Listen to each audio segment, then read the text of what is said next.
எல்லாருக்கும் வணக்கம். என் பேர் கிருஷ்ணிகா. நான் ஃபர்ஸ்ட் ஸ்டாண்டர்ட் படிக்கிறேன். நான் காமராஜர் பற்றி பேச போகிறேன்.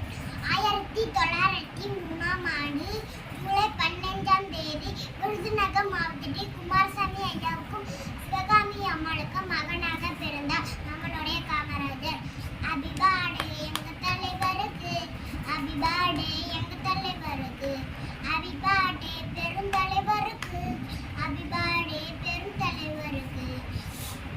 கர்மவீர காமராஜ் எல்லோரும் படிக்கவே ஏற்ற வழி செய்தவர், ஏற்ற வழி செய்தவர். வாழ்வழிக்க நக்காமல் பக்கத்திலே படிக்கிற, பக்கத்திலே படிக்கிற.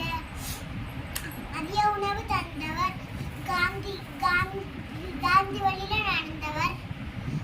ஹேப்பி பர்த்டே எங்க தலைவருக்கு, ஹேப்பி பர்த்டே எங்க தலைவருக்கு, ஹேப்பி பர்த்டே பெருந்தலைவருக்கு, ஹேப்பி பர்த்டே பெருந்தலைவருக்கு. எல்லாருக்கும் நன்றி, வணக்கம்.